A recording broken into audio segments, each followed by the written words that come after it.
Hello and welcome back to another episode of James Beare Golf. This is episode 5 now of 19 to 9 and you join me back out on the yellow course here at Whittlebury.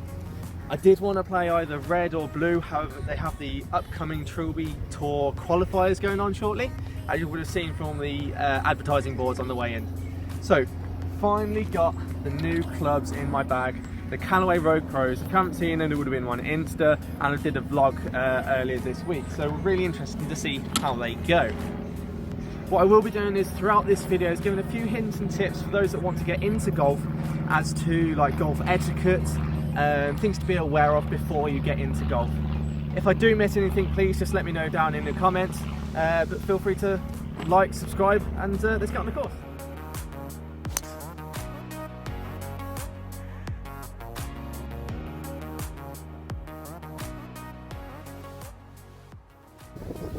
So golf etiquette is something that we as golfers do on a daily basis whenever we play. We don't really think about it too much. It's just because we know kind of what happens.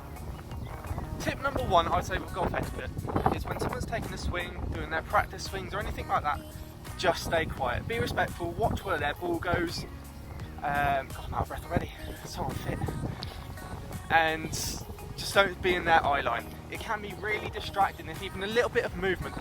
Golf swings take reactions pretty much like that, so a slight bit of distraction can really cause quite a lot of damage to the shot. And that is tip number 1.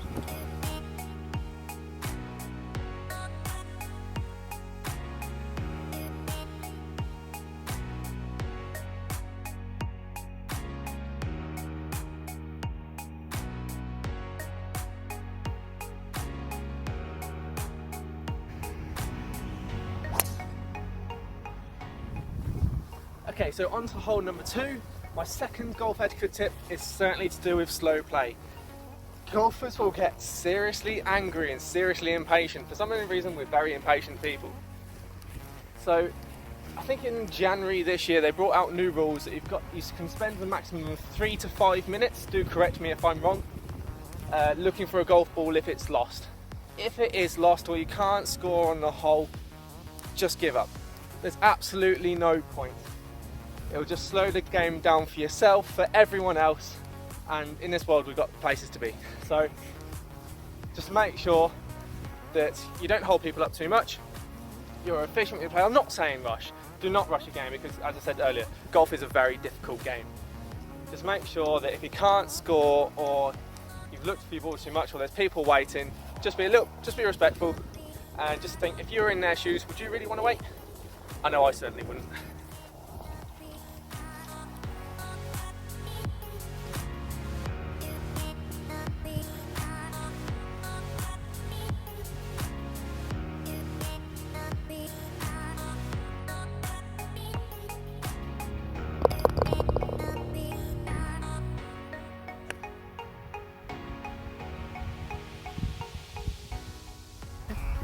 So, on to hole number 3, golf etiquette number 3 coming along as well. Now, this is a par 3 course. Now, on a par 3, you typically take the shorter club, get a little bit more loft, and you land it on the green. That is all well and good. But unfortunately, these do tend to make pitch marks on the green. If you do make a pitch mark, use a tee, use a pitch removal thing, don't know what it's called, pitch repairer thing, and just repair it. Do a bit of gardening, just makes the greens better for yourself next time and for everyone else on the golf course. See you then.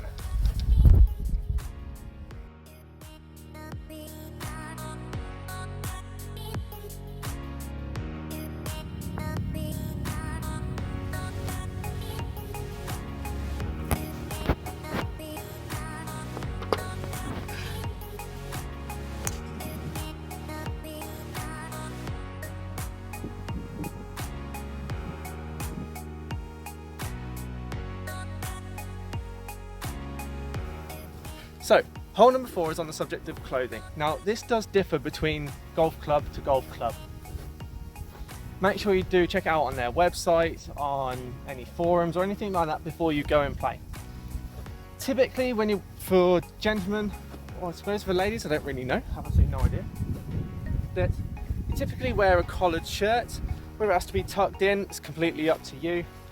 Again, trousers tend to be kind of what your work trousers, your school trousers. Although if you've seen Ian Poulter and what he used to wear, that full-on gold suit was, well, just incredible. How he got away with that, I really do not know. But yeah, that's tip 4. It's very subjective. Yeah, it's very subjective, and it's very different between each course you go to. So do your research and make sure you don't stand out in a crowd. We'll see you on the green.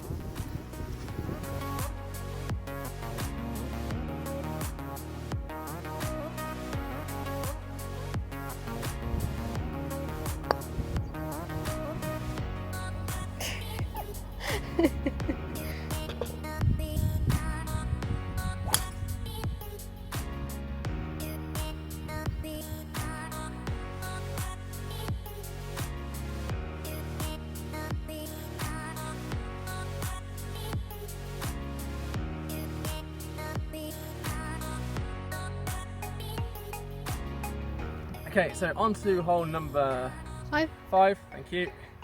Comes with tip number 5. Similar to the one on hole 3, bit of gardening. If you cause a divot on the fairway, make sure you go, pick it up, and just put it over. Step on it, just so you can't really see that the divot is there.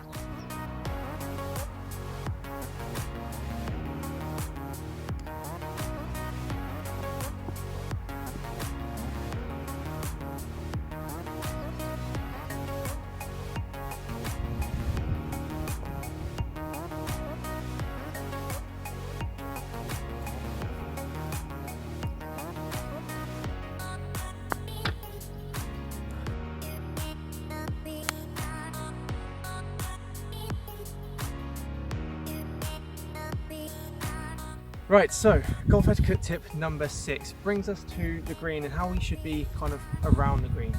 As you'll notice, my bag is off the green and I leave quite a bit of distance to it. It's exactly the same for when you're on the tee or on the tee box. You try and keep your bags away from the tees. Because tee boxes or tee markers can move around quite a lot, it's really important that we don't keep them, well, pretty much anywhere on the tee box. It should be quite clearly marked. You'll see a difference in length of grass as to where the tee box starts and ends. Just make sure you keep your bag or your clubs, unless you're carrying, of course. But if you're on a trolley or on a buggy, make sure you keep off the greens and off the tee boxes.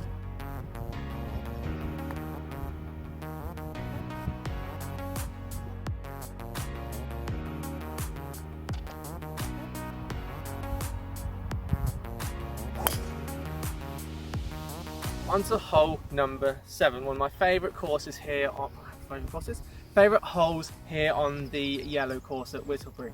Now, this tip is mainly about order of play. When you start on a hole, it's whoever had the best score on the previous hole, that's who tees off first. But when you're on the fairway, when you're on the green, it's all about distance to the hole, to the pin. Now, we've got 2 balls here on the fairway. You've got Steph's just at the back there and mine just a few yards further. In this situation, Steph would be the one to go first. Sorry about the wind noise if that's just picked up. Simply just because, well, I don't really know why, to be fair. It's just the rules. Whoever is furthest away, they take the first shot. Always be courteous. If it's close, if you think, oh, it's pretty similar distance, just check who's going first. Just be courteous, and if it is you, then play a good shot. Onto the green.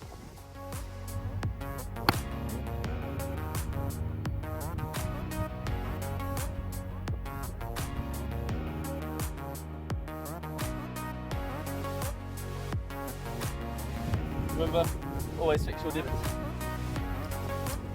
That's the best it's going to get.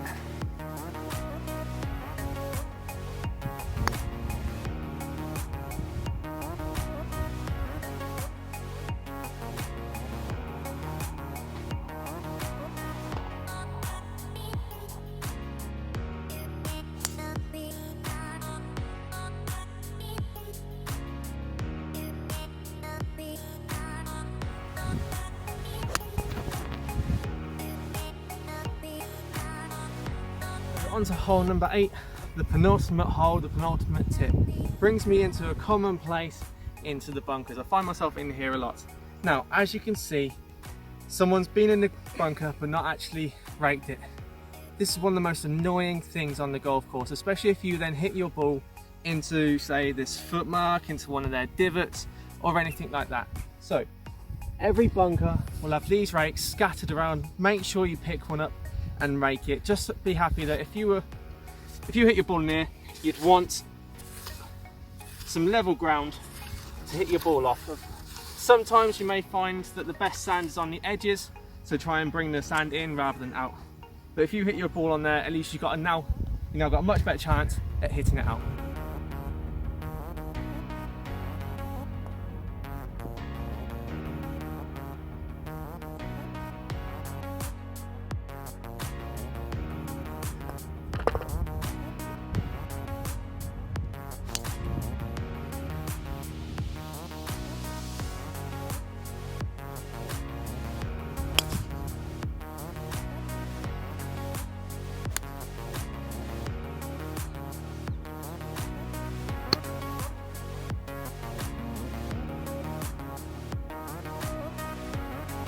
Onto the 9th green, the final tip, as you've got a beautiful clubhouse behind us.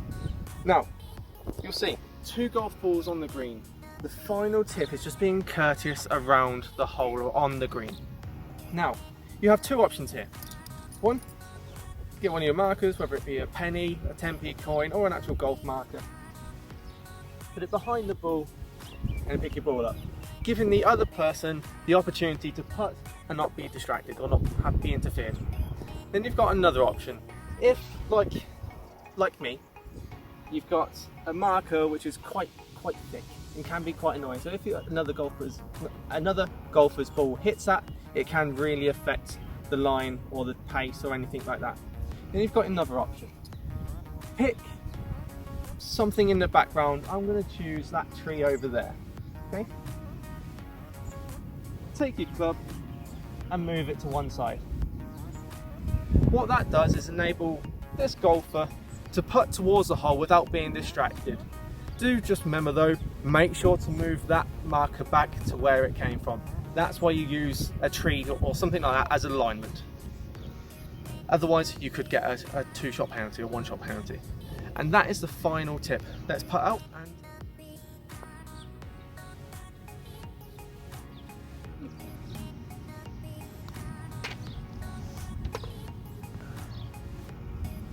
okay, so that is today's video over and done with. Hope you found it informative. Like I said at the beginning of the video, if I have said something that you may disagree with, make sure to drop me a message, drop me a comment, and we can all learn. This is mainly for people who want to get into the golf game and don't really know what golf etiquette is or how to really act around the golf course. Hope you found it enjoyable. Make sure to hit that like, hit that subscribe button, find me on Instagram at Beare Golf, and I'll see you next week. Thank you.